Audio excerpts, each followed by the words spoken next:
This is part 2 to wholesaling real estate for beginners, and in this video we'll cover marketing methods. So there are a lot of different marketing methods, but the main ones are direct mail, cold calling, texting or SMS, ringless voicemail or RVM, PPC, SEO, Facebook ads, TV ads, and radio ads. Now I'll give a brief overview of each one and then I'll dive into the ones that I use in my business. So direct mail is when you send out letters or postcards to property owners asking if they're interested in selling their property. This method is less work as it is an inbound form of marketing, which means you send out marketing and you wait for sellers to call you. The good thing about this is when it's an inbound marketing, the leads are usually warm and are motivated somewhat to sell, otherwise they wouldn't contact you. Cold calling, on the other hand, is an outbound method of marketing. It's more work as you're proactively reaching out to sellers even if they might not want to sell. So you're going to get a lot more no's and cold answers versus hot, warm leads in inbound marketing.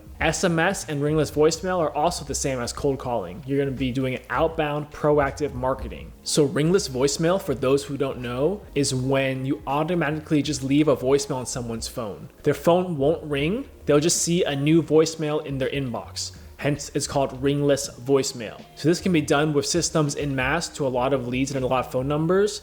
And it's a good way to do marketing as someone will see, oh, I got a voicemail, I must have missed the call. And they'll listen to the voicemail and see that you're asking if they want to sell a property. SEO is when you have a website and you rely on search engine optimization. So when people Google search how to sell their home in your market, your website will pop up and you'll have a convincing website on why they should sell to you, and they'll reach out to you through your website intake form. PPC kind of goes off SEO, but PPC you actually pay for ads to rank higher on Google. PPC can get expensive as you're paying per click, which is the name of PPC, and it redirects them to your website where they can also do a reach out and you get an inbound form of marketing. Facebook ads, I don't know as many people that do it, but I do know some that do it and it works, and it's almost the same thing as Google ads or any other ads. You just pay for an advert space that will be shown on people's Facebook feeds asking if they want to sell their house. Radio ads are a little different where you're negotiating with radio companies to buy airspace to advertise on their radio. You actually record an audio advertisement and they'll play that recording during certain times during the day. That's the same with TV ads. You record a video advertisement and you send it to the TV companies and the channels and they'll play your ads between shows or commercial breaks, etc. So it doesn't really matter which marketing channel you pick. You can be successful with any of those marketing channels. What I recommend is just to pick one and become a master at it first before you decide to try another marketing method. That means give it a good 6 months and proactively tweak things until you figure it out, and try it for 6 months and analyze your results before you decide, okay, I'm gonna try a different method or I'm gonna go all in on this method. And a lot of it will boil down to your budget and your daily to-day needs. Do you have a full-time job and you don't have the time to do the marketing? Then you might want an inbound form of marketing such as direct mail or SEO. When I first started in 2016, all I did was direct mail marketing. And I did that for a good 2 to 3 years and did very well for me. It is a little more expensive, but at the time, that was the cheapest option that I had available. Now, cold calling is my primary source of marketing. It's easier to scale and I like to be proactive and reach out to sellers instead of waiting on them to contact me. But like I said, it all depends on your budget and your schedule. So some of the keys for direct mail is to have multiple contacts. What that means is if you get a list of motivated sellers, don't just mail that list 1 time or 2 times and expect results. You need to send mail and contact that list 5 to 6 times. Statistics show that the majority of the responses will come after the 4th mailing. So how that would look like is if you had a list of leads, I would send a letter or a postcard every month for 6 months to that same list before you take off that list and stop marketing it. And that doesn't mean send the same letter or postcard 5 to 6 times. Each time you send them a postcard or a letter, switch it up. So maybe the first time you can send a more formal letter, the second time you can send a postcard, and then change up the type of message you're sending in the postcard. The first one should be the generic, hey, I'm interested in your property at 123 Main Street, would you consider selling to a cash offer? The second one, you can maybe throw in a testimonial about your company. If you're new and you haven't done any deals before, don't worry about that. You can just tweak your message in different ways. But what I do on one of my second mailings is I put a testimonial of a person I've helped through this direct mail marketing and the process and everything they went through, and it gives you more credibility and the seller feels more comfortable picking you to sell their home. Also, another tip is to always leave your phone number and your email on the postcard or letters and let them know they can call, text, or email you. Some people just have a fear of talking on the phone with strangers and they won't want to call, so they'll text or email. Some people, they want to keep everything in writing on the computer through email as it's more of a business transaction. So these are great ways to reach people that might not contact you back if it was just a phone number to call. The next thing is you're going to need a good inbound process for these leads. You don't know what time of day they're going to reach out to you, and if you're busy and have a full-time job, you might miss some of these things. So when I started out, I just had a Google Voice, and I put that Google Voice number on my postcards and letters. So they could text or call and leave voicemails to that Google Voice, and if I was busy, I would miss it, but then I'd come back when I had time and call them back. What I eventually moved on to was a live answering service. So whenever they call the number on the postcard or letter, it gets routed to a 24/7 live answering service, and they talk to a real person based here in the United States. That answering service can then ask pre-qualifying questions, such as the address, the number of bedrooms and bathrooms, the price they're wanting, and send that all to you in an email, and that gives you a head start on analyzing the lead. Direct mail is a great option if you have a full-time job or you're very busy because it doesn't take much time and it's more reactive. You're waiting for motivated sellers to contact you. It's more of an inbound marketing method, so you're gonna get more motivated sellers instead of a lot of cold and no's. It's an inbound method of marketing, so you're gonna get motivated sellers reaching out to you. Now, the software I like to use to automate all this is called Click to Mail. With Click to Mail, you can upload a list, create your templates for your postcards and letters, and then just send them out and they'll do all the mailings for you. This way you don't have to hand write any letters or go actually put stamps on a letter and mail it out yourself physically. It's all done on the website and it saves you a lot of time. So my main marketing method right now is cold calling. And this goes back to the first part of the series where I talked about how to get data. And when you request your data, you need the owner's name, owner's mailing address, and the property address. Well, with this information, you can upload it to several providers that do skip tracing. What skip tracing is they take the information like the owner's name and address, and they look up their phone number and give that to you, so you have a phone number to reach out and contact. So some providers I like to use are batchskiptracing.com or REI Skip.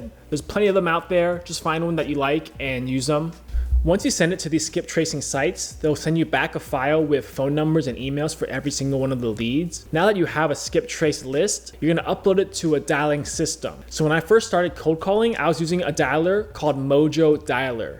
I think this is the best one for beginners to start out with. It's very intuitive, it's easy to use, and it's still a powerful tool, and it's not too expensive, and it's just overall great for a beginner or 1 or 2 VAs to call with. On these dialers, you can upload the list and it can dial 3, 4, 5 numbers at a time. So if you have a big list of several thousand leads, you can go through and call those owners in a much more efficient and quick manner than hand dialing one by one on a phone.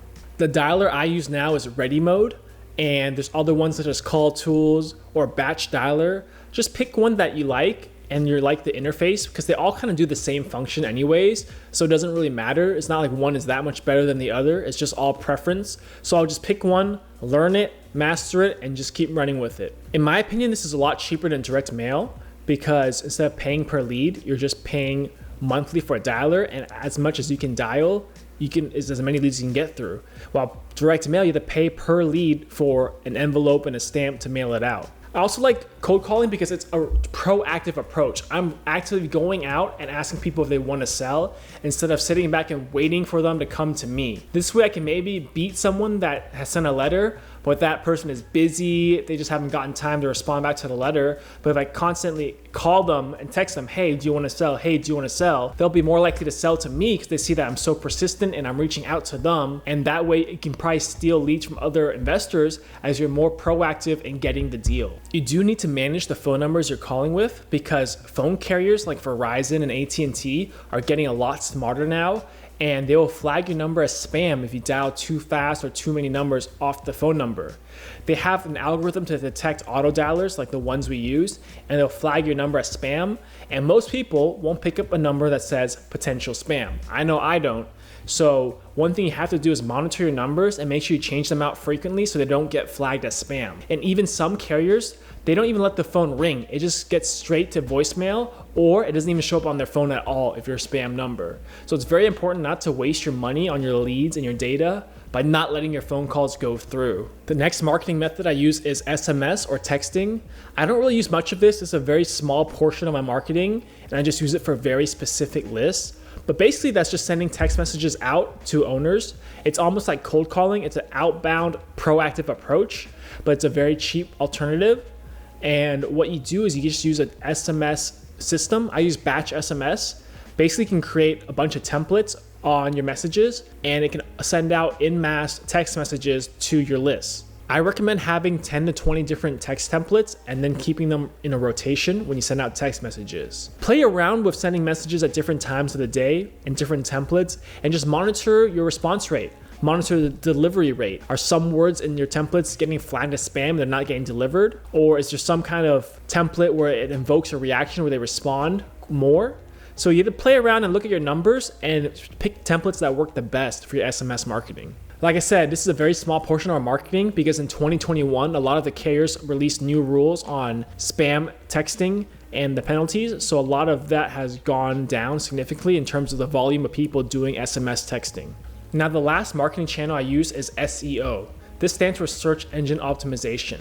Basically, I created a website and I've optimized it for when people search on how to sell their homes fast, it'll come to my website and they can see my website, see the deals I've done, see the testimonials of previous clients, and they'll be more inclined to want to sell their house with me. So SEO is fairly new in my business and it takes time to really build up the credibility, but I've gotten 2 deals off of it so far and it's made my money's worth. So SEO is something to consider. It's an inbound method. It's more passive. You can do that if you don't have a lot of time, like a full-time job. So keep that in mind. If you want to go the SEO route, I just suggest paying someone on Upwork or Fiverr to create your website for you.